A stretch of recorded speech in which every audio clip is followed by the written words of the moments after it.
Hello, people. How are you all? Um, there is a last minute change that happened because, as you all know, that I have started a community, Ambala Mompreneurs, but I didn't know that you could not go live unless you have these amount of followers. So I've shifted it to my personal handle since it is already planned. I've taken the time of our guest, so I'm really sorry for the inconvenience. कभी कभी कुछ कुछ ऊपर नीचे हो जाता है, but it's okay. We should keep going, right? And today is the World Autism Awareness Day, a very important day. We should all be knowing about it, चाहे हम उसके साथ जुड़े हैं या नहीं जुड़े हैं. और आज के दिन हमारे साथ एक बहुत ही अच्छी गेस्ट है जो कंसल्टेंट स्पीच थेरेपिस्ट और ऑडियोलॉजिस्ट है. Basically she is a freelancer. हमने उनके साथ बात की कि हम उनके साथ ऐसे लाइव करना चाहते हैं, तो शी वॉज़ वेरी थ्रिल्ड और उन्होंने अपना टाइम दिया. तो अम्बाला मॉमप्रेन्योर्स के हैंडल से नहीं हो पा रहा था, so I am doing it from my personal handle. अब मैं उनको कनेक्ट कर रही हूँ और बीच में आपके कुछ भी क्वेश्चंस रहेंगे जो भी ये सुन रहा है, बिकॉज ऑलरेडी मैंने क्वेश्चंस ले लिए हैं जिन्होंने भी पोस्ट देखकर डीएम किया था, और हम उनको उनके साथ डिस्कस करेंगे. और कुछ मिथ्स हैं ऑटिज्म से रिलेटेड जो इसके बारे में जानकारी नहीं रखते हैं, तो उन मिथ्स के बारे में हम एक स्पेशलिस्ट से बात करेंगे जो कि हमें बताएंगी कि वो गलत है या सही है या कितनी हद तक सही है और उसको हम कैसे डील कर सकते हैं. सो आप थोड़ी देर के लिए इंतज़ार करिए, मैं उनको लाइन पे ले रही हूँ.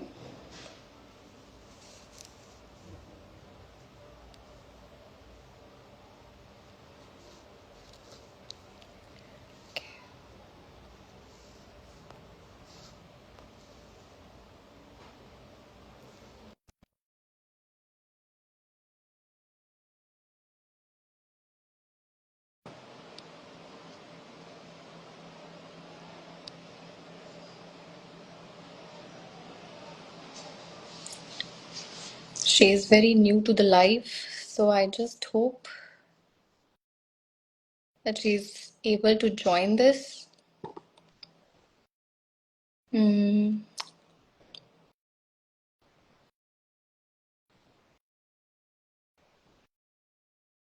कभी कभार कुछ नेटवर्क में भी ऊपर नीचे रहता है, so I am just hoping that she is in a good network zone. नहीं होगा तो हम दोबारा से रिकनेक्ट करके हम ज्वाइन करेंगे. आई थिंक यही करना पड़ेगा because she is unable to join. Okay, wait. Okay, wait. Moderator.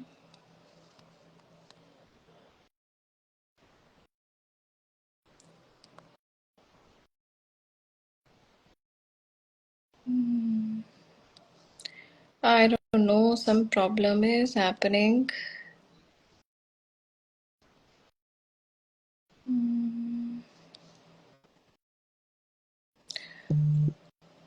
आरजू, आपने यहाँ पे ज्वाइन कर लिया है.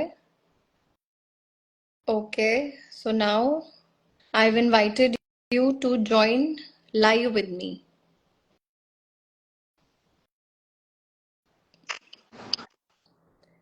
Hi, finally. बहुत सारी हसल हुई. एक्चुअली प्रॉब्लम ये हो गया कि अंबाला मॉमप्रेन्योर्स के हैंडल से करना था, बट फॉलोवर्स कम है क्योंकि अभी अभी कम्युनिटी बिल्ड हो रही है. So Okay. shifted that live to my personal handle, and now we are live here. And I really thank you, Arzu, for sparing time for us for this live because it's really important to discuss such issues. Uh, and let me just give a brief intro. फिर आप अपना intro खुद भी देना. आप आरजू यादव है, 5 साल से ज़्यादा का एक्सपीरियंस रखती हैं, स्पीच थेरेपिस्ट है और ऑडियोलॉजिस्ट भी है. और बेसिकली आप मध्य प्रदेश से हैं, बट अभी अंबाला में काम कर रहे हैं. So now over to you, Aarzoo. Hi Sakshi. Okay, hello parents. मेरा नाम आरजे यादव है। मैं कंसल्टेंट स्पीच थेरेपिस्ट ऑडियोलॉजिस्ट हूँ। मैं इस फील्ड में 5 साल से अधिक हो गया मुझे इस क्षेत्र में काम करते करते। मैं अभी भी इस क्षेत्र में हूँ और मैं अभी भी ऑटिज़म किड्स के साथ वर्किंग हूँ। और मैं इन बच्चों के लिए इतना कहूँगी कि ये बच्चे बहुत प्यारे होते हैं और बहुत इमोशनली अटैच होते हैं।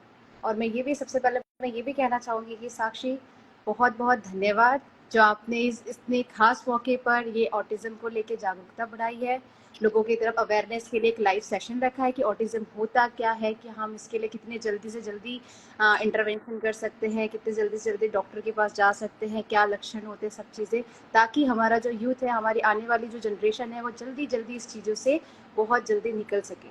Thank you for it. बहुत इम्पोर्टेंट पॉइंट बोला कि हमारा यूथ इन चीज़ों को अच्छे से समझे, बिकॉज आने वाली जनरेशन का सपोर्ट इस चीज़ को समझने में बहुत ज़्यादा रिक्वायर्ड है। सो आरजू, जैसे कि हमने एक दिन पहले ऑटिज्म का पोस्ट किया कि हम आपके साथ लाइव जाने वाले हैं, तो मैं बता नहीं सकती मुझे इतना प्यार मिला इस पोस्ट पे। Specially parents, I have to keep their identity under curtains, because you know आज भी स्टिग्माज है सोसाइटी में, इस चीज को बिल्कुल लेके है, बिल्कुल है, प्रॉपरली बिल्कुल है। यू आर सो, जागरूकता यू नहीं आर है। तो बहुत सारे बिल्कुल। पेरेंट्स जिनके बच्चे ऑटिस्टिक हैं, उनके क्वेश्चंस मेरे पास आए जो अभी अर्ली स्टेज पे है और उनको नहीं पता। बिकॉज कहीं ना कहीं देखो, थोड़ा सा झटका लगता है ना? ठीक है, क्योंकि और झटका लगना और झटके को महसूस करके उस पे ढलना बहुत सारा टाइम लग जाता है, बिकॉज हमारी सोसाइटी का प्रेशर ही इतना ज्यादा है। तो हमें इसी चीज के लिए आज आपसे ये डिस्कशन करनी है, और मेरे पास बहुत सारे क्वेश्चंस आए हैं उन पेरेंट्स के। जी बिल्कुल बिल्कुल साक्षी जी, तो पूछिए, हम कोई दिक्कत एक एक करके उन क्वेश्चंस को पिक करेंगे, और आप अपने एक्सपर्टीज और अपनी स्पेशलाइजेशन के हिसाब से आप उनको आंसर करिएगा। नहीं। ओके। बिल्कुल बिल्कुल। तो पहले तो हमारे व्यूअर्स ये भी जानना चाहेंगे कि आपको स्पीच थेरेपिस्ट बनने की प्रेरणा कैसे मिली, आई मीन, और वो भी मध्य प्रदेश से, आप अंबाला क्या कर रहे हैं? साक्षी, अगर वेरी ट्रू, अगर मैं आपसे कहूँ कि मतलब मुझे स्पीकिंग का पहले से ही शौक था। लाइक हाँ, मैं अपने स्कूल टाइम से था कि हाँ मैं स्पीकिंग मतलब था अच्छा कि मैं मुझे स्पीकिंग में कुछ अच्छा करना है। फिर एक इंसिडेंट में अपना मैं शेयर करना चाहती हूँ कि मैं जहाँ रहती थी, मतलब मेरे ही कॉलोनी में मेरे घर के सामने ही एक बच्चा था जो कि शायद उसे ऑटिज्म ही था, आज मैं कह सकती हूँ, पर हाँ मुझे बाद में पता चल गया था कि ऐसा हुआ है। वो बच्चा बिल्कुल बाहर नहीं निकलता था, वो बच्चा घर में ही रहता था, और वो बच्चा इतना प्यारा था, वो सिर्फ अपने साथ ही, अपनी मम्मा के साथ ही रहता था, ना वो स्कूल जाता था। मैं एक दिन टेरेस पे भी घूम रही थी तो मैंने उसे देखा, मैंने बहुत बार बहुत टाइम उसे ऑब्जर्व किया कि वो अपने टेरेस पे अकेले खेलेगा, और खुद अकेला, और एक ही पैटर्न में खेलेगा, एक ही टॉय कार से, एक ही टॉय कार का बार बार चक्का घुमाना घुमाना, एक ही ब्लॉक्स को एक ही लाइन से लगाना बार बार बार बार। फिर मैंने नोटिस किया, मुझे लगा शायद बच्चे होते हैं, बट कुछ बच्चे होते हैं कि फेक जो है अलग अलग एक्टिविटी करते हैं, बट उसे 2 या 3 बस, इसके अलावा कुछ नहीं करता था। फिर सडनली ऐसा कह सकते हैं कि हाँ मेरा इंटरेक्शन उनसे पार्क में हो गया। मैं पार्क गई थी, फिर वहाँ पे उसकी मॉम मुझे मिली गई, तो फिर मैंने ऐसे ऐसे पूछ लिया कि आपका बच्चा स्कूल क्यों नहीं जाता है, इसे कुछ प्रॉब्लम है क्या? तो मतलब पहले तो उन्होंने बहुत हेजिटेशन किया, फिर मतलब ऐसे नॉर्मली फिर एक्सेप्टेंस कर ली उन्होंने कि हाँ मेरे बच्चे को ऑटिज्म है, इसकी कुछ थेरेपियाँ चल रही है। और अगर आप वो बच्चे को देखोगे तो आप कह नहीं सकती कि उसे कुछ हुआ है, इतना नॉर्मल दिखेगा। उसकी एक्टिविटीज, मतलब अगर आप उसको नॉर्मल ऐसे ऑब्जर्व करोगे तो समझ आएगा, अदरवाइज वो बहुत सिंपल से, ऐसा आपको लगेगा बहुत सिंपल सोबर बच्चा है। बट नहीं, फिर उसकी मम्मा ने मुझे बताया कि इसकी थेरेपीज चल रही है, स्पीच ऐसा। फिर मैं आई घर पे, फिर मैंने गूगल किया उससे, फिर मैंने सोचा कि हाँ ये स्पीच क्या है। फिर मेरा थोड़ा इंटरेस्ट डेवलप हुआ, फिर मैंने सोचा कि नहीं, मुझे डॉक्टर इंजीनियर तो सभी बनते हैं, मुझे इनके लिए कुछ अच्छा करना है, कुछ अच्छा कर सकती हूँ, शायद मेरा योगदान इनके लिए अच्छा हो। तो मैं ये फील्ड मैंने चूज़ किया। फिर कोरोना में मैं अपने मध्य प्रदेश में ही कार्यरत थी। फिर कोरोना काल आ गया, फिर मुझे ऑफर आया पंचकुला से। फिर मेरे को सडन, पहले तो सोचा कि क्यों, फिर मैंने कहा अच्छी बात है, अदर स्टेट में जाएंगे, अच्छा एक्सपोजर मिलेगा सारा। नो डाउट मैं यहाँ पे आई, मुझे यहाँ पे बहुत प्यार मिला और बहुत वेराइटी ऑफ केसेस मिले। और जब से लाइक मैंने इतने वेराइटी ऑफ केसेस देख लिए ऑटिज्म के, कि बच्चे इतने प्यारे प्यारे भी होते हैं, कुछ कह दो कि बहुत इनोसेंट, और कुछ कह दो कि बहुत चुलबुले भी होते हैं, कि मतलब आप कहोगे कि मतलब बिल्कुल टिक नहीं रहा है, ऐसे तो बहुत अच्छे होते हैं। मतलब आपका कहने बस का उनको मतलब है समझना, नहीं है, बस इनको बट समझने, हाँ, बस इनको समझना आना चाहिए। इनका एक्सप्रेस करने का और समझने का, बताने का तरीका अलग अलग होता है। उसको आपको पढ़ना, ऑब्जर्व करना आना चाहिए कि हाँ मेरा बच्चे की क्या नीड हो रही है। फिर आप बहुत अच्छे से उसके साथ रैपर बिल्डअप करके उसके लिविंग में बहुत अच्छा सुधार ला सकते हैं। वो कहते हैं ना, डू नॉट जज only by seeing the cover of the book, it's read right, right, या chapters and then you will come to know what is inside. या तो हर बच्चे को परखने के लिए, हर इंसान को, even I mean don't be so judgmental. बिल्कुल बिल्कुल, आपकी यू आर जजमेंट कई बार किसी का फ्यूचर बिगाड़ सकती है, कई बार किसी का फ्यूचर बना सकती है, सो यू नेवर नो। बिल्कुल नहीं, बिल्कुल बिल्कुल। सो आपने ऑलरेडी अगले क्वेश्चन का भी आंसर कर दिया, but okay, I then proceed to the next question. छोटे बच्चों में ऑटिज्म के कौन कौन से शुरुआती संकेत होते हैं, खासकर भाषा और बोलचाल से जुड़े हुए? बहुत अच्छा क्वेश्चन पूछा साक्षी जी आपने। अगर हम कहें कि बच्चा आपका बोलना, चलना और खेलना शुरू कर दिया है, फिर आप आपके बच्चे को दूसरे बच्चे के हिसाब से कंपेयर कर सकते हैं। ठीक है, ये आप कह सकते हैं कि 2 से 3 साल में। पहले तो आपको ऐसा लगेगा कि हाँ 1.5 साल तक मेरा बच्चा बहुत अच्छा बोलता था। मैं अगर कहूँ, आपको ऐसा लगेगा 1.5 साल तक मेरा बच्चे की वो एक्टिविटी सारी नॉर्मल थी। 1.5 साल 2 साल बाद एकदम मेरा बच्चा म्यूट हो गया है, बिल्कुल ऐसा लग रहा है कि मतलब उसे कुछ समझ ही नहीं आता है। ठीक है, और आप उसमें ये भी देखेंगे कि अगर आप उसे उसके नाम से बुला रहे हैं, जो भी नाम है, आप उसको नाम से आवाज दे रहे हैं, बच्चा बिल्कुल नहीं सुन रहा, बिल्कुल वो अपनी जो भी एक्टिविटी कर रहा है वो उसी में ही मग्न रहेगा। वो अगर आप उसे कुछ कह रहे हैं, वो बिल्कुल आपकी बातों पे ध्यान नहीं देगा। ठीक है, और वो सोशल इंटरेक्शन करने में बिल्कुल ही मतलब वो नहीं रहेगा। कहीं आप उसको गैदरिंग में ले जा रहे हैं कुछ, वो बिल्कुल नहीं, वो आपको टेंट्रम शो गुस्सा कर देगा। बिल्कुल नहीं, वो अपने अकेला सॉलिट्यूड रहना पसंद करता है। और उनकी स्पीच भी हमेशा डिले ही रहती है ऑटिज्म बच्चे की। ठीक है, और स्पीच की पार्ट में हम ये कह सकते हैं कि उनकी जो बोलने का पैटर्न एक ही जैसा, रोबोट जैसे स्पीच होती है उनकी, वन वे कम्युनिकेशन होता है।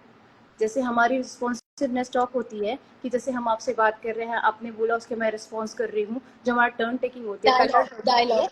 हाँ, डायलॉग, वो सारा कुछ बच्चे में नहीं होता है। और हाँ, ये इमोशंस भी बच्चे को नहीं आते कि कहाँ पे कैसे इमोशंस यूज करना चाहिए। इन्हें इमोशंस का पता ही नहीं होता है कि कहाँ पे, बट हाँ they are emotional, but they don't know how to express. Okay, I think हमारे व्यूअर्स में से किसी का क्वेश्चन है। आपका हैंडल शिवो 2001 राजपूत। मैम, आप अपना क्वेश्चन यहाँ पे लिख सकते हैं। हमारे स्पेशलिस्ट उसको ले लेंगे। I mean she will answer it. Okay, तो आप ये बोल रहे हैं कि ये सारे स्टेजेस हैं, हमने इस एज में हमें बच्चे को ऑब्जर्व करना चाहिए कि बच्चा नॉर्मल माइलस्टोन्स अचीव बिल्कुल, कर रहा है या नहीं हाँ। कर रहा और स्पीच की प्रोस्पेक्टिव से, स्पीच के पॉइंट ऑफ व्यू से मैं आपको ये बताऊंगी कि आपका बच्चा अगर 1 ईयर तक, लाइक 6 to 8 मंथ्स में अगले बेबलिंग की स्टेज हो रही है, लाइक ब ब ब ब ड ड ड ड, ऐसे बच्चा अगर बड़बड़ा रहा है, ठीक है। 1 साल तक का बच्चा या 15 मंथ का बच्चा अच्छे से 4 to 6 वर्ड बोल पा रहा है या नहीं बोल पा रहा है। मेरा बच्चा 1 साल का हो गया है, क्या वो 200 या 2 साल का हो गया है, क्या मेरा बच्चा 200 या 300 वर्ड्स बोल पा रहा है या नहीं। मेरा बच्चा 4 ईयर्स का हो गया, क्या उसकी 1500+ वर्ड वोकेबलरी है या नहीं। ये सब चीजें एक होता है कि हाँ आप ऑब्जर्व करके हमारे बच्चे को देख सकते हैं कि हाँ मेरा बच्चा इतने इतने साल का है मैम, इतने साल में इतना वर्ड भी नहीं बोलता। क्या आप उसको नॉर्मल कमांड दे रहे हैं, जैसे एक नॉर्मल बच्चा होता है। अगर आपका बच्चा बोल नहीं पा रहा है, ठीक है, बट अगर आप उससे बोल रहे हैं कि बेटा मेरे लिए एक गिलास पानी लेके आ जाओ, या ये बॉल नीचे रख दो, तो वो आपकी ये कमांड फॉलो करके एक्ट कर देगा, रिस्पॉन्ड कर देगा। बट जो औरतें, उन्हें समझ ही नहीं, जो रिसेप्टिव समझने का जो रहता है वो बहुत पुअर होता है। ओके, सो आप बेसिकली ये कह रहे हैं, एक तो स्पीच पे हम ध्यान दे सकते हैं, दूसरा बिल्कुल हम उनका रेपिटेशन ऑफ बिहेवियर ऑब्जर्व कर सकते हैं। बिल्कुल बिल्कुल बिल्कुल। करेक्ट, ठीक है। नेक्स्ट क्वेश्चन, अगर बच्चा देर से बोलना शुरू कर रहा है तो माता पिता कैसे पहचाने कि ये सामान्य है या ऑटिज्म की ओर इशारा हो सकता है? बिल्कुल, जैसे मैंने आपको अभी जस्ट बताया, जस्ट बिफोर, कि अगर आपका बच्चा देर से बोल रहा है, ठीक है, बट अगर आप उसको कमांड दे रहे हो कोई चीज, आप उसकी रिसेप्टिव, अगर आपका बच्चा 3 साल का है, ठीक है, 3 साल का बच्चा, आप अगर उसको अगर कोई चीज बोल रहे हो कि बच्चा मेरे हम घूमने जा रहे हैं, अभी हमें रेडी होना है, तो वो फटाफट से अपना ड्रेस व्रेस पहन के रेडी हो जाएगा, ठीक है। और ये इतना समझ में आ रहा है, भले वो बोल नहीं पा रहा है तो कुछ नहीं, अगर आपने इसको कोई चीज चाहिए होगी तो प्रॉपर उसने, अगर आपने उससे पूछा भी होगा कि आपने बॉल कहाँ रखी है, तो वो प्रॉपर आपको जाके पॉइंट करेगा सेम जगह पे। उसे सब चीजें कम्युनिकेट भले पर वो जेस्चर के थ्रू करेगा, ठीक है, भले वो कम्युनिकेट नहीं कर पा रहा। बट अगर ऑटिज्म बच्चे की अगर हम बात करें तो उसमें ये सब चीजें नहीं होती है, वो आपको बात पे ध्यान ही नहीं देगा, आप क्या बोल रहे हैं उसे मतलब ही नहीं, वो अपनी ही दुनिया में, वो अपने ही गेम में लगे रहेगा, आपकी आपकी और ध्यान भी नहीं देगा, आपकी और आपने क्या इमोशन उसके साथ एक्सप्रेस किए हैं कि लाइक मम्मा अब गुस्सा हो गई, मम्मा आपसे बात नहीं करेगी, तो वो उसे कोई मतलब नहीं है, वो वहां से चला जाएगा, ठीक है, या वो अपनी एक्टिविटी में ही खेलते तो रहेगा। कई बार उनको ऐसा लगता है, जैसे आपने बताया कि एक्सप्रेशन को नहीं समझ सकते या आपके इमोशन को नहीं समझ सकते, तो it just a question from my self कि ये बच्चे क्या खुद को कभी हार्म कर सकते हैं, ये कोई टेंडेंसी रहती है कि ये मतलब बहुत ही हर्ट हो जाए या ये सोचें कि नहीं हम, कुछ ऐसा। बच्चे नो डाउट, बच्चे हार्म हार्म की अगर कहें तो हाँ, ये सीवियरिटी लेवल पर डिपेंड करता है कि बच्चे का कौन सा सीवियरिटी लेवल है, कि बच्चा आपका माइल्ड, मॉडरेट या सीवियर या प्रोफाउंड किस कैटेगरी में पड़ता है, और उसके साथ दूसरी कोई और भी इंटेलेक्चुअल डिसऑर्डर तो नहीं है, या कोई दूसरे तरीके उसके इसमें, या कभी कभार बच्चे का एक होता है ओवर सेंसरी, तो हिटिंग बिहेवियर बच्चे का आ जाता है, हम ये कह सकते हैं किसी किसी चीज में। लाइक अगर आपने ये बात की जैसे उसका डेली रूटीन या कुछ चीज हो गया, तब वो आपको टेंट्रम शो कर देगा। जैसे वो बच्चे जो ऑटिज्म वाले बच्चे होते हैं, उनकी स्पेसिफिक खाने की आदत होती है, अगर उन्हें दाल रोटी खाना है तो वो दाल रोटी ही खाएंगे, उसके बाद अगर आपने उसको दूसरा चीज दे दिया तो वो नहीं खाएंगे, उनकी स्पेसिफिक फूड हैबिट भी होती है, ठीक है। और अगर वो मार रहे हैं या कुछ कर रहे हैं तो उसका कॉजेज देखो, क्योंकि वो हर इसमें ऐसे नहीं मारेंगे, शायद उनके साथ कुछ कुछ ना ट्रिगर कुछ किया है आपने। उनको किसी चीज ने ट्रिगर हाँ, किया है।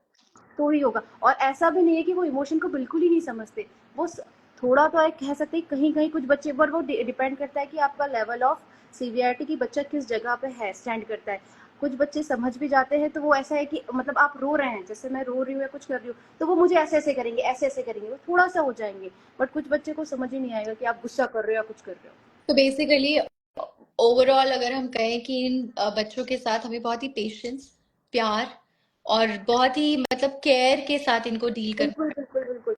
आप जितने प्यार से, जितने उनके लेवल के हिसाब से, जैसा उनका लेवल है, उनको वैसे पैम्पर करके चीज़ें करवाएँगे, तो वो बहुत अच्छा रिस्पॉन्ड देंगे और बहुत आगे बढ़ेंगे। अगर आप उनके साथ नेगेटिव बिहेवियर करेंगे तो कुछ नहीं है, अगर आप पॉजिटिव बिहेवियर के साथ उनके साथ आगे बढ़ेंगे तो वो बहुत अच्छे से चीज़ें में आपके साथ चलेंगे। ठीक है, जो हमारा नेक्स्ट क्वेश्चन है, स्पीच थेरेपी ऑटिज्म से जूझ रहे बच्चों की किस तरह मदद करती है, आमतौर पर कितना सुधार देखा जा सकता है। जैसे आपने बोला कि अर्ली इंटरवेंशन एंड स्टेजेस होते हैं इनके भी, पर आपको क्या लगता है, आपके पास कोई ऐसा केस स्टडी हो कि आपने उसको अर्ली इंटरवेंशन किया हो, now that kid is able to respond and communicate in a better वे।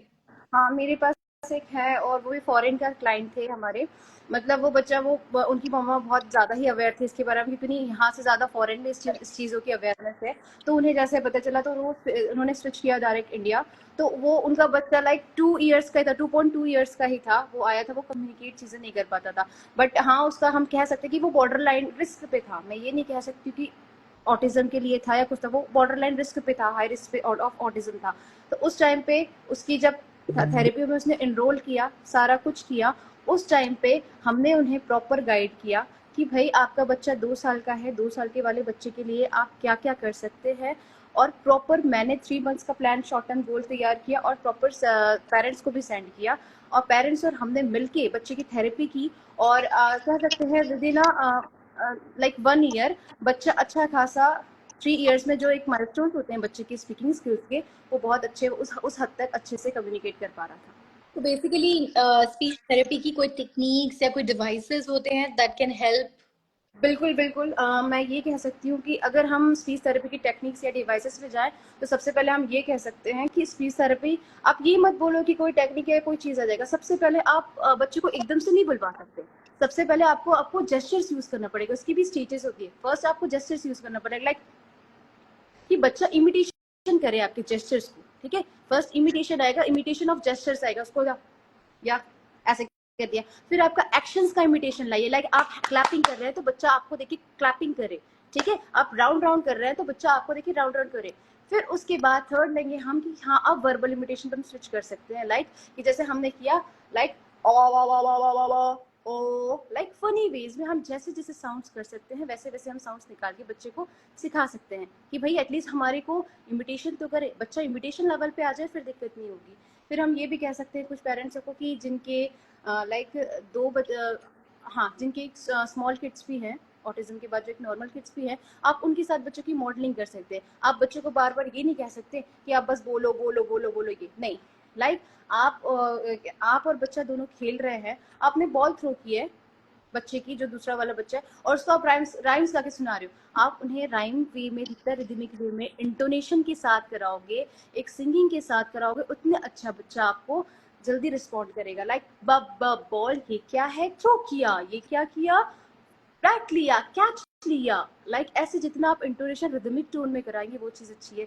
एक आप जिस भी सेंटर या जहाँ पे भी बच्चे का ट्रीटमेंट ले रहे हैं वहाँ से आप उससे, एक ओरल मसाज होता है बच्चे की जो भी स्पीच के प्रोडक्शन में हेल्प करता है, वो आप अपने प्रोफेशनल की हेल्प लेके सीखिए, और अपने बच्चे की ओरल मसाज से भी बहुत हद तक ये कह सकती हूँ कि जो भी उसके मसल आर्टिकुलेशन में जो भी वीकनेस होगी वो एक स्मूथनेस के साथ बच्चा धीरे धीरे धीरे धीरे आ सकता है। आप बच्चे को ब्लोइंग एक्सरसाइज करवा सकती है, लाइक कुछ भी स्ट्रॉ से या एक पेपर्स लेके, लाइक और उसी में यहाँ पे आप पेन से होल्ड करके यहाँ पे साउंड निकलवा सकती है, तो बच्चे को समझ में आया कि मैंने फू किया, और सेम टाइम पे जैसे बच्चा कुछ साउंड निकाल दे, क्योंकि नहीं, उन्हें नहीं पता कि साउंड कैसे निकालना है, एटलीस्ट हम कुछ ना करके कुछ तो आए, वो खुद को फिर एंजॉय करेगा।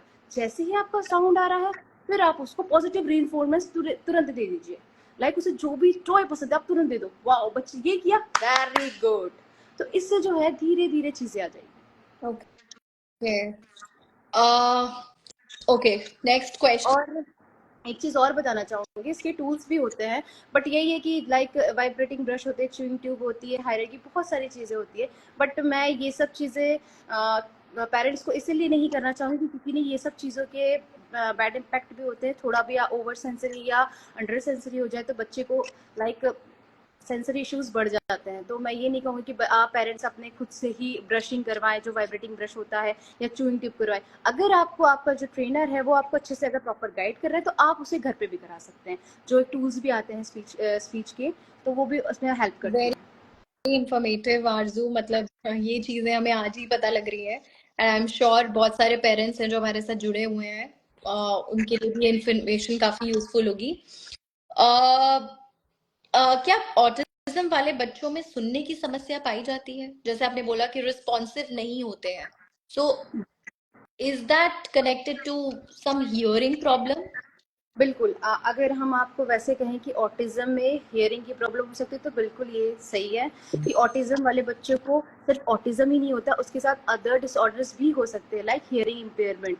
कि बच्चा अगर आपका ऑटिस्टिक है बट शायद उसका वो सुनने की भी प्रॉब्लम हो उसमें, ठीक है, सुनने की साथ साथ, क्या पता अगर आपने सुना, आजकल बहुत अवेयरनेस हो गई, like ADHD, attention deficient hyper active disorder. आपके बच्चे को अटेंशन डेफिशिएंट के साथ ऑटिज्म भी हो सकता है। Attention deficient hyper active disorder में क्या पता बच्चा आपका बहुत ज्यादा मस्ती करता होगा, बहुत कूदता होगा, उसके बाद ऑटिस्टिक बच्चे का कि रिपीटेटिव बिहेवियर, एक ही चीज पे स्टिक रहना, ये चीज से बच्चा जूझेगा। उसके बाद अगर हम कहते हैं इंटेलेक्चुअल डिसेबिलिटी, कहीं आपके बच्चे के साथ ऑटिज्म के साथ इंटेलेक्चुअल डिसेबिलिटी तो नहीं है, कि आपके बच्चे का जो मानसिक स्तर होना चाहिए, जैसे 5 ईयर्स के हिसाब से, क्या 5 साल वाला बच्चे का जैसा उसका माइंड है, जिसका आईक्यू उतना है, या उससे नीचे है, तो ये सारी हो सकती है साथ में। बिल्कुल। ओके। स्पीच थेरेपी और ऑडियोलॉजी के बीच में क्या कनेक्शन है, खासकर जब हम ऑटिज्म वाले बच्चों की मदद की बात करते हैं? बहुत बहुत अच्छा क्वेश्चन साक्षी, थैंक यू। और मुझे इसमें अपने फील्ड के बारे में भी बताने का मौका मिलेगा। तो इसके लिए मैं ये कहती हूँ कि स्पीच थेरेपी है जो बेसिकली हम कह दें कि आपकी बोली पे और समझ पे काम करती है स्पीच थेरेपी। और अगर हम ऑडियोलॉजी की बात करें तो वो सारे सुनने से रिलेटेड जितने भी प्रॉब्लम होते हैं वो उससे डील करते हैं। तो सबसे पहले जब पेरेंट्स हमारे पास आते हैं, सबसे पहले हमारे पास नहीं, सबसे पहले जब पेरेंट्स डॉक्टर के पास जाते हैं तो सबसे पहले एक ही वो होती है कि मेरा बच्चा सुनता नहीं है, मेरा बच्चा बोलता नहीं है। दो ही चीज होती है, सुन नहीं रहा है, बोल नहीं रहा है। तो डॉक्टर उसको लगता है कि ठीक है, डॉक्टर्स अपने लिए सबसे पहले उसे हियरिंग टेस्ट के लिए भेजते हैं कि ठीक है आप इसका हियरिंग इवेल्युएशन करके आओ। तो वो आपका हियरिंग इवेल्युएट ऑडियोलॉजिस्ट करता है, वो अपना बैरा टेस्ट करेगा, आपको सारी रिपोर्ट्स बना के दे देगा। फिर उसकी रिपोर्ट्स नॉर्मल है, हियरिंग गुड है, फिर आप जाओगे स्पीच थेरेपिस्ट के पास, क्योंकि फिर बच्चे को स्पीच की प्रॉब्लम है। फिर स्पीच थेरेपिस्ट सारा प्रॉपर अच्छे से असेसमेंट करके डायग्नोज करके कि भाई बच्चा 5 साल का है, तो क्या 5 साल वाली समझ है बच्चे की, क्या 5 साल का है तो 5 साल वाली बोली है बच्चे की, क्या पता 5 साल का है समझ उसकी 3 साल वाली है और बोली उसकी 2 साल वाली है। तो वो प्रॉपर पूरा उसकी एज की अप्रोप्रिएट, उसके स्टेज, उसका लेवल कहाँ पे है, उसके ऊपर सब कुछ आइडेंटिफाई करके प्रॉपर असेसमेंट करके फिर एक प्लान बनाता है स्पीच थेरेपिस्ट। फिर वो प्लान अपने पेरेंट्स के साथ भी शेयर करता है। फिर थेरेपिस्ट और पेरेंट्स दोनों साथ में मिलकर वर्क करते हैं। थेरेपिस्ट सारा गाइडेंस भी देता है कि आपको कैसे कैसे करना है, मैंने आज ये कराया है, प्लीज घर पे मम्मा आप भी ये कराइएगा। तभी हम दोनों की कॉपरेशन से ही काम होता है। अदरवाइज पेरेंट्स सोचे कि नहीं सिर्फ मैंने थेरेपी में डाल दिया और बच्चा मेरा ठीक हो गया, तो ऐसा तो बिल्कुल कुछ नहीं है। तो बेसिकली मतलब हर चीज का एक होमवर्क है, एक प्रैक्टिस है। वो बिल्कुल बिल्कुल ना किसी की का जाए तो एग्जीक्यूशन सक्सेसफुल नहीं होता। बिल्कुल बिल्कुल। अच्छे से समझाया आपने। आरजू, अच्छा, माता पिता घर पर क्या क्या कर सकते हैं जिससे बच्चे की बोलचाल और समझने की क्षमता बेहतर हो सके? सबसे पहले तो मैं पेरेंट्स से सिर्फ एक यही रिक्वेस्ट कर सकती हूँ कि सबसे ज़्यादा पॉजिटिव इन्वायरमेंट रखें घर का। जितना आप पॉजिटिव इन्वायरमेंट रखेंगे घर का उतना अच्छा होगा। और सबसे ज़्यादा आप टाइम दीजिए बच्चों का, चाहे आप कितने भी बिजी शेड्यूल है आपका, आप जितना आप अपने बच्चे को टाइम देंगे उतने आप बच्चे को समझ पाएंगे। ठीक है, अगर आपका बच्चा कुछ भी गुड बिहेवियर कर रहा है या कुछ कर रहा हो तो उसी टाइम पे उसको एक रिवॉर्ड दीजिए, रीइंफोर्समेंट दीजिए कि हाँ उसे पता चले कि भाई मैंने ये किया था, पापा ने ये देखा तो फिर मुझे ये मिला। तो फिर वो शायद, क्योंकि ये बच्चों को एक होता है कि वैसे भी ये सेल्फ एग्जॉस्टेड रहता है, उन्हें लोगों से मिलना नहीं, बट ये इमोशनली भी अटैच होते हैं इनके पेरेंट्स से जिनसे ये अटैच होते हैं। तो वो बहुत अच्छे थेरेपिस्ट बन सकते हैं अगर आप आपके बच्चे को कोई भी चीज स्पून फीडिंग भी ना कराएं। क्योंकि नहीं, अगर आप आपके बच्चे को हर चीज हाथ में, ठीक है बच्चा नहीं बोल रहा है मानते हैं, ठीक है, बट वो इतनी तो उसकी समझ है, अगर वो ऑटिज्म नहीं है तो कुछ नॉर्मल अलग अलग कैटेगरी में है अगर है तो इतनी तो उसकी समझ है कि उसको भूख लगी तो वो आके आपको पॉइंट करेगा, ये करेगा। आप उसे पॉइंट करने का भी मौका नहीं दे रहे, खुद से इनिशिएट भी करने का मौका नहीं दे रहे, तो बच्चा कहाँ से करेगा। आप हर चीज उसे हाथ में मत ला के दीजिए, बच्चे को मौका दीजिए कि वो खुद से भी अपने आप को एक्सप्रेस करे। वेदर आप वो कैसे भी करे, पॉइंट करे या वर्बली करे या कैसे भी करे, ठीक है। तो और बेसिकली आप, हमेशा, जी जी, नहीं, नहीं, आप प्लीज कंटिन्यू, सॉरी। हाँ, और हमेशा बच्चे के साथ बिल्कुल यानी अगर आपने से कुछ कहा अगर उसे समझ नहीं आया तो प्लीज उसके साथ नेगेटिव या बैड बिहेवियर ना करिए, इसको तो कुछ नहीं आता। वो सब कुछ सुनते हैं, आप ये मत सोचिए उन्हें समझ नहीं आता, उन्हें सब समझ आता है, बस उनका वे ऑफ एक्सप्रेशन बहुत अलग होता है लोगों से और वो बहुत सेंसिटिव होते हैं। तो बेसिकली आप यही कह रहे हैं कि अपने घर का वातावरण बहुत पॉजिटिव रखिए। बिल्कुल बिल्कुल और एक जैसे बच्चे, हर बच्चा आई थिंक अप्रिसिएशन और रिवॉर्ड सिस्टम पे काम करता है।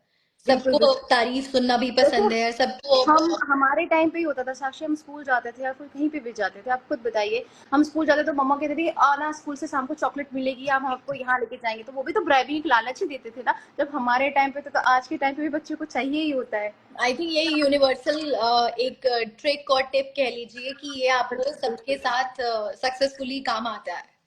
जी जी ठीक है। जी।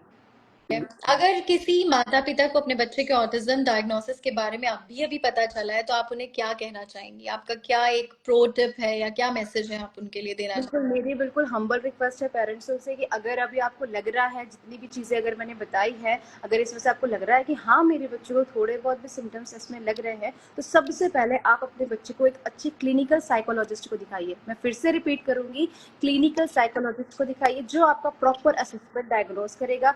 न्यूरोलॉजिस्ट को दिखाइए, साइकेट्रिस्ट को दिखा दिए या चाइल्ड स्पेशलिस्ट को दिखा दिए। ये सारा आपके बच्चों के अच्छे से असेसमेंट करके डायग्नोस करके ये आपके बच्चे का पूरा क्लियर कर देंगे, क्या उसको सिर्फ ऑटिज्म ही है, क्या उसको ऑटिज्म नहीं है, क्या उसको डिले स्पीच है या अदर एक्टिविटी है, क्या उसको ऑटिज्म के साथ कुछ और भी डिसऑर्डर है। वो आपको सारा, क्या आपके बच्चे का आईक्यू ठीक है या नहीं है, वो सब कुछ प्रॉपर रिपोर्ट डीप डायग्नोस करके आपको सब कुछ बता देंगे। तो प्लीज आप ये मत सोचिए कि मुझे यहाँ से मिल जाएगा वहां से, नहीं, किसी की बात नहीं, जो जिसकी स्पेशलिस्ट है आप उन्हीं के पास जाइए और उन्हीं से कीजिए। कुछ पेरेंट्स से कहा होता है कि नहीं अगर निकल गया तो मैं कैसे करूंगी, बट नहीं, आपको जब पता चलेगी तभी तो आप सीधे चलोगे, अगर आपको पता ही नहीं तब तो आप डाइवर्ट होगे, फिर कहाँ से जाओगे आप चीजों में। और इसके लिए मतलब पहले हम घबरा जाते थे कि ऐसा हो गया है हमारे साथ या घर में कुछ ऐसा है। बट आई थिंक आजकल हर चीज का सोल्यूशन है।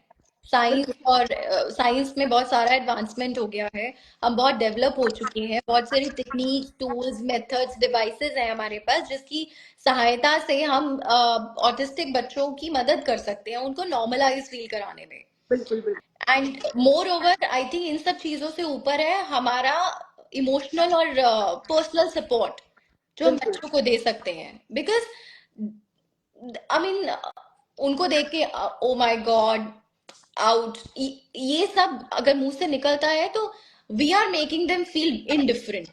बिल्कुल। तो हमें उनको normally, because they are just beautifully different.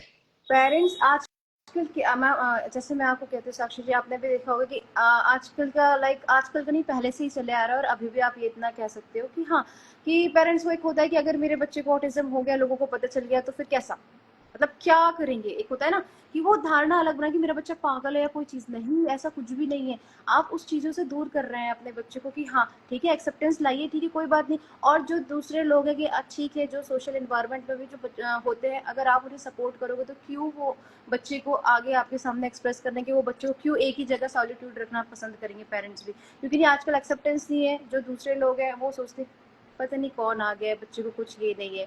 तो कह सकते हैं हमारा एक एनवायरनमेंट का ही ऐसा बना हुआ है। आई कुछ थिंक बहुत अच्छा। ये पूरी जो नटशेल में हम इसको बोल देते हैं कि हमें 3 A's की जरूरत है अल्फाबेटिकली अगर बोले: बिल्कुल अवेयरनेस, बिल्कुल एक्सेप्टेंस बिल्कुल एंड एक्शन। बिल्कुल राइट। बिल्कुल बिल्कुल बिल्कुल, बहुत सही कहा आपने, राय तो बिल्कुल बिल्कुल अब सही साथ। हमारे पास टाइम बहुत ज्यादा हो गया, बिकॉज ये कॉन्वर्सेशन बहुत अच्छी जा रही है और बहुत ही यूजफुल इंफॉर्मेशन है। कुछ मिथ्स है इससे जुड़े हुए जिनका जवाब आप 1 या 2 लाइन में अपनी कन्वीनियंस के हिसाब से देंगे।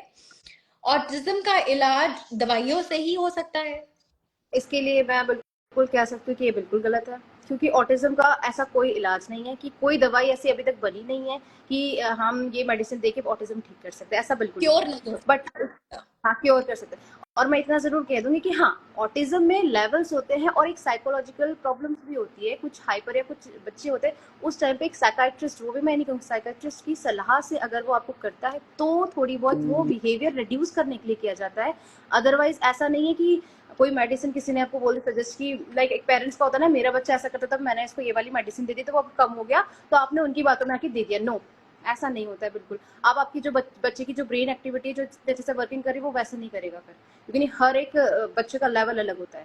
ठीक है। दूसरा, ऑटिज्म वाले बच्चे कभी बात करना नहीं सीखते, आई मीन कभी भी नहीं? नहीं, बिल्कुल ये बहुत गलत है। जितना आप अर्ली अर्ली इंटरवेंशन करेंगे बच्चे का, उतना जल्दी बच्चे को बोलने में मदद और मिलेगी। समझने में, बोलने और समझने में इम्प्रूवमेंट आएगी उस बच्चे की। क्योंकि हर बच्चा एक जैसा नहीं होता, हर बच्चा अलग अलग टाइम पे बोलता है। कोई बच्चा जल्दी बोल लेता है, कोई बच्चा लेट बोलता है, कोई बच्चा अपने इसमें ही बोलता है। ठीक है, तो हम ये नहीं कह सकते कि बच्चे को बोलना, बच्चा बोल नहीं सकता, बिल्कुल बोल सकता है। आप अर्ली इंटरवेंशन कराइए और प्रॉपर गाइडेंस के साथ चलिए, तो प्रॉपर आपको बच्चे को ये दिखेगा। अब क्वेश्चन मुझे पढ़कर ही मतलब अजीब लग रहा है। ऑटिज्म पेरेंटिंग की गलती की वजह से होता है? बिल्कुल नहीं साक्षी, बिल्कुल भी नहीं। इसमें मैं आपको एक चीज ये कहूंगी कि ये बहुत पुरानी धारणा चली आ रही है। लोगों को ऐसा लगता भी है कि शायद ये हमारे अच्छे से पेरेंट्स की अच्छे से देखभाल नहीं हुई है, उसकी वजह से मेरे बच्चे को ऑटिज्म हुआ है, या मेरा बच्चा गिर गया था या कुछ एक्सीडेंट हो गया तो मेरे बच्चे को ऑटिज्म हो गया। ये बिल्कुल दिमाग पे चोट आ गई है हाँ तो हाँ। इसीलिए वो लोग, हाँ, ऑटिस्टिक है? हमारे एक्चुअली हमारे पास ऐसे केसेस आते हैं साक्षी, हमें बोला भी जाता है। जो एक थोड़े से रूरल एरिया मतलब आते हैं, तो वो कहते हैं कि मेरा बच्चा गिर गया था मैम, मुझे लग रहा तब से ऐसा था, उससे पहले तो वो जागरूकता, ठीक। आज हाँ, भी जागरूकता नहीं है। बिल्कुल बिल्कुल बिल्कुल। बट ये ऐसा कुछ भी नहीं है, ये एक न्यूरोलॉजिकल कंडीशन है, जिसमें जो हमारे ब्रेन का जो डेवलपमेंट होता है, जो एक प्रॉपर तरीके से होना चाहिए, वैसा नहीं होता है।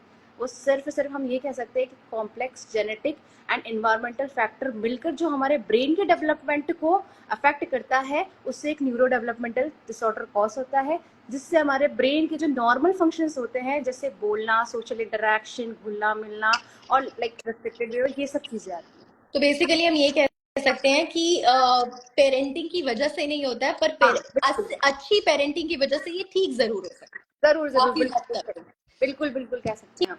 ठीक है, सभी ऑटिज्म वाले बच्चे एक जैसे होते हैं?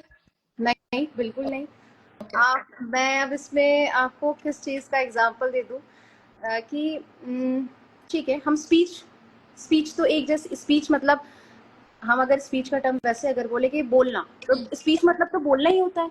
तो हर कोई बोल रहा है। बट अगर आपने देखा होगा, किसी की स्पीच बहुत फास्ट है, किसी की बहुत स्लो है, किसी की वॉइस बहुत तेज है, किसी की बहुत स्लो कह दो, किसी की एकदम मतलब रिदमिक टोन है, किसी की एकदम स्ट्रेट फॉरवर्ड।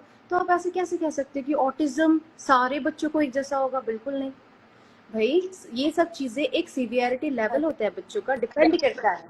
हाँ, कि भाई मेरा बच्चा माइल्ड है, मॉडरेट है, बॉर्डर लाइन है, कि सीवियर है या प्रोफाउंड कैटेगरी पे है। ऐसा बिल्कुल नहीं है कि सारे बच्चे एक जैसे होते हैं, और फिर उस नहीं। हिसाब से आई गेस उनका बिहेवियर भी होता है, जैसे बिल्कुल आपने बिल्कुल बोला इट बिल्कुल। Depends on the severity. जी जी जी, बिल्कुल ठीक है। बिल्कुल।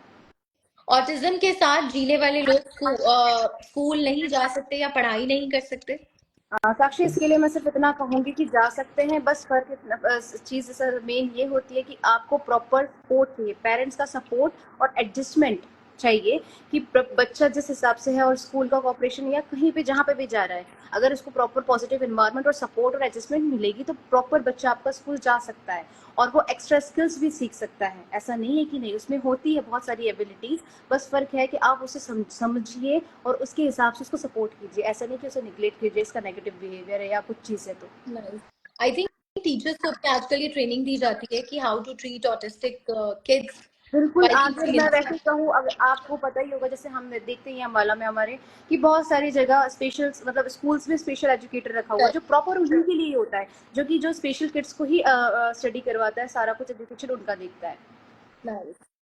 ओके, नेक्स्ट इज ऑटिज्म केवल लड़कों में होता है? नहीं नहीं, ऐसा बिल्कुल नहीं है। ऑटिज्म लड़कों में होता है और लड़कियों में भी होता है, बट हम अगर ऐसा कहें कि 100 में से, अगर आप वैसे बोले तो 100 में से हम ये कह सकते हैं, अगर रेशियो होता है 4:1 का होता है, कि 4 लड़कों को होगा तो लड़कियों में ऑटिज्म थोड़ा देर से पता चलता है। अच्छा, आई थिंक ये जिन्होंने भी मिथ, जिनकी वजह से ये आज मिथ बना है, इन्होंने हमारी बॉलीवुड की मूवी बर्फी नहीं देखी है। बिल्कुल बिल्कुल बिल्कुल। राइट। ओके, ऑटिज्म वाले लोग भावनाएं नहीं समझते, I think that's totally false. I am saying it on your behalf because आपकी कॉन्वर्सेशन से अब इतना बिलीव हो गया कि they people are really emotional and they can understand emotions. बिल्कुल बिल्कुल बिल्कुल।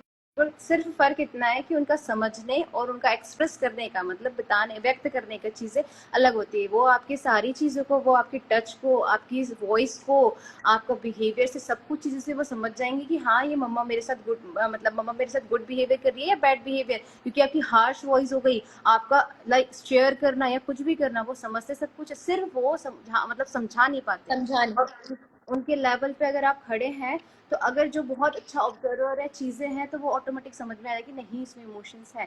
और जो ऑटिस्टिक बच्चा जिससे इमोशनली अटैच होता है, वो बहुत ज्यादा ही होता है। अगर मैं कहूँ तो मैं अपना एक इंसिडेंट शेयर करना चाहूंगी आपके साथ, कि मैं जो थेरेपी लेती थी मेरे बच्चे की, लाइक वो तब अच्छा अच्छा हो गया है, वो बॉर्डर लाइन पे था, अब कह सकते हैं कि हाँ वो स्कूल गोइंग है, नॉर्मल स्कूल में जाता है और अपनी चीजें बता भी देता है, कम्युनिकेट कर लेता है। वो था कि मतलब मेरा था कि जब मैं थेरेपी जब करती थी उसकी, उस दौरान अगर वो मुझे थोड़े से भी बिहेवियर शो करता था या मुझे मेरी बातों को सुनता नहीं था, तो मैं सिर्फ उससे इतना कहती थी कि ठीक है मैम आपको छोड़ के जा रही हूँ, मैम आपको छोड़ के, वो ही यूज्ड टू क्राई, वो रोने लगता था, नहीं, और मुझे पकड़ने लगता था, no no no no no no करके। ठीक है, वो बोल नहीं पा रहा है कि नो मैम मत जाओ, या उसे जो टाइप सिचुएशंस के वो वर्ड नहीं है, बट वो डायरेक्ट एक्सप्रेस कर देता कि no no no no ma'am, नहीं नहीं, फिर वो पर वो शांत आपका आपका मतलब केयर करने का तरीका और वो करने का तरीका समझ गया था, आपका इमोशन समझ गया था that you are there to help him. बिल्कुल बिल्कुल बिल्कुल। That is nice and I think last is जल्दी पहचान और थेरेपी से काफी सुधार संभव है। बिल्कुल, जितना आप अर्ली इंटरवेंशन कराएंगे बच्चे का, उतना ही आप सारी चीजों में उसको बच्चे को लाएंगे। क्योंकि हम कहते हैं ना कि एक घड़ा है, जब वो बनता है धीरे धीरे, जब वो पक जाता है, पकने के बाद अगर आप उसको बोलो तो फिर वो शेप तो नहीं ले पाएगा ना, उसका जो शेप बन गया वो शेप बन ही गया है, आप उसको फिर बना तो नहीं सकते जब वो पूरा पक के बन गया तो, है ना। जब उसका शेप होता है उसी टाइम पे आप बच्चे को जितना घड़े को मॉडिफाई करेंगे, तो ऐसे ही जितना हमारी अर्ली अर्ली एज होती है बच्चे की, उस टाइम पे आप जितना मॉडिफाई, जितनी चीजें उसको करवा सकते हो उसी टाइम पे। आफ्टर 7 ईयर्स अगर आप सोचे कि मेरे बच्चे का बिहेवियर, मतलब मैं ये नहीं कहूंगी कि हाँ, बट 7 ईयर्स के बाद अगर पेरेंट्स आ रहा है हमारे पास बोल के कि मैम हमारे बच्चे को ऑटिज्म है, उसके बिहेवियर इश्यूज हो गए, स्पीच में नहीं है और बहुत सारी साइकोलॉजिकल प्रॉब्लम हो गई, उस टाइम पे फिर क्या करेंगे हम? उस टाइम पे बच्चा तो फिर ये नहीं है, उस टाइम पे ये हो सकता है कि हाँ थोड़ा सा हम कह सकते हैं कि बहुत सारी ट्रेनिंग देके कि लिविंग ठीक करा सकते हैं, बट हम इतना कह सकते हैं जितना आप अर्ली इंटरवेंशन चीजें करोगे, उतना आपके बच्चों में सुधार आएगा। अच्छा, और आई थिंक किसी का क्वेश्चन आया है बीच में कि बॉयज में ज्यादा क्यों होता है गर्ल्स में नहीं होता, कोई साइंस या कोई स्टडी है इसकी जो सपोर्ट करे इस चीज को? बिल्कुल, मैं आपको एक चीज़ ये कह दूँगी कि लाइक हमारे डब्ल्यूएचओ के इसमें भी आया था, लाइक मैंने ये पढ़ा था। तो ये एक स्टडीज़ थी, उसमें ये कहा था कि लाइक जैसे हमारे जेनेटिक और न्यूरोलॉजिकल सारा कुछ जो स्ट्रक्चर होता है, ये हमारे जेनेटिक का जो भी सब कुछ होता है, जैसे बॉय में होता है एक्स एंड वाई क्रोमोसोम्स जो होता है और गर्ल्स में एक्स और एक्स होता है, तो इसी के ऊपर जो चीज़ें होती है, इसके बिहाफ में चीज़ें होती है। बाकी एज सच मैं आपको बोलूँ कि इसमें ऐसा कोई क्लियरिफिकेशन नहीं दिया कि क्यों ही बॉयज़ को इतना होता है और गर्ल्स को इतना क्यों होता है। आई थिंक आरजू हमारी कॉन्वर्सेशन बहुत ही हेल्पफुल रहेगी काफी लोगों के लिए। कुछ नहीं तो एटलीस्ट लोग जागरूक होंगे, इसके बारे में पढ़ना चाहेंगे, अपना सपोर्ट देना चाहेंगे और ऑटिस्टिक बच्चे को हेल्प करना चाहेंगे रादर देन उस पर गुस्सा करना या चिल्लाना। वो सोल्यूशन नहीं है। और appreciation, reward, early intervention, acceptance, understanding, action, I think this is all what we need. बिल्कुल, बिल्कुल, यू आर राइट साक्षी। मैं एक चीज़ और कहना चाहूँगी कि आप ये मत सोचिए कि आपके बच्चे को ऑटिज़्म है, ये सबसे अलग है। आप ये सोचिए कि आपका बच्चा डिफरेंटली एबल है। उसकी जितनी भी एबिलिटीज़ हैं, जितने भी आप उसको ऑब्ज़र्व करो कि मेरे बच्चे किस चीज़ में अच्छा है, आप उसके साथ जाइए आगे। अगर मेरा बच्चा आर्ट में अच्छा है, मेरा बच्चे लाइक प्ले में, स्विमिंग में अच्छा है, आप उसको स्विमिंग में लेके जाइए। और हाँ, एक चीज़ और मैं कहूँगी कि आपके बच्चे को थेरेपीज़ के साथ ये सब जो थेरेपीज़ होती है, उसमें एनरोल करने के बाद एक फिज़िकल एक्टिविटीज़ में भी डालिए ज़रूर, जैसे कि स्विमिंग, स्केटिंग, साइक्लिंग, और ताकि आजकल उसका तो हमारी फिज़िकल सोसाइटी इतना प्रोग्रेसिव अप्रोच रख रही है कि हमें इन चीजों के बारे में पता भी है। अगर हम अपने टाइम की बात करें तो मतलब हम ट्यूशंस और स्कूल और बुक्स में ही उलझे रह जाते थे कि एक्स्ट्रा करिकुलर एक्टिविटीज में हम उसको पीछे ही समझते थे। हम सोचते थे बुक्स पढ़ के ही हम कुछ बन पाएंगे, अदरवाइज हमारे अंदर कोई हुनर नहीं है। बट आज के टाइम में swimming, basketball, table tennis, art and craft, dance, singing, instrumentals, plays, theatre, सब कुछ इतना आगे बढ़ चुका है कि लोग इसमें अपना प्रोफेशन बना चुके हैं। बिल्कुल, बिल्कुल, यू आर राइट, सब चीज़ तो बिल्कुल। और ये सब चीज़ें जब बच्चे जाते भी हैं ये सब चीज़ों में, तो एक होता है कि बच्चा, क्योंकि नहीं आपको बच्चे को खिलवाने के लिए या उसका इंटरेस्ट वो करने के लिए कोई चीज़ नहीं, फिर वहाँ पे बहुत सारे लोगों से बच्चा इंटरैक्ट भी होता है, तो जिससे उसका सोशल इंटरैक्शन भी बढ़ता है, उसका एक्सप्रेसिव स्किल्स, उसकी लर्निंग स्किल्स, बहुत सारी चीज़ें वो एनवायरनमेंट से देख के भी सीखता है आपका बच्चा। तो प्लीज़ जाइए, प्लीज़ कराइए। और मैं एक चीज़ और भी कहूँगी कि आप ये मत समझिए कि मेरे बच्चे को ऑटिज़म है, उसकी डिफरेंट जो एबिलिटी है, आपका उसको बच्चा निखार। डिसेबल नहीं है, तो डिफरेंट एबिलिटी को दिखा रही है, और अपने बच्चे को क्या सुधार कर सकते हैं, एक अच्छे एक्सपर्ट्स की सलाह लेके कीजिए। तो parents, here is a big message for all of you कि अपने बच्चे का सपोर्ट कीजिए, बिल्कुल, अपने बच्चे को खुश रखिए, पॉजिटिव एनवायरनमेंट में रखिए, ताकि आपका बच्चा गिल्टी मत फील करे कि वो ऐसा क्यों है। आप ही उसको उसकी दुनिया बसा सकते हैं रादर देन। बिल्कुल, और जब तक पेरेंट्स एक शील्ड बना के रखते हैं ना बच्चे तक, तो कोई तीसरा नहीं आ पाता। बिल्कुल राइट साक्षी। और इसी के साथ will and this conversation. Aarzoo, thank you so much from the bottom of my heart, because मैं पहले सोच रही थी कि क्या ये सही है करना, बट आई नहीं, नहीं, थिंक बिल्कुल सही है। आपने ये बहुत सारी अवेयरनेस टिप्स दी हैं, बहुत सारी जानकारी हमको दी है जो बहुत लोगों को हेल्प करेगी।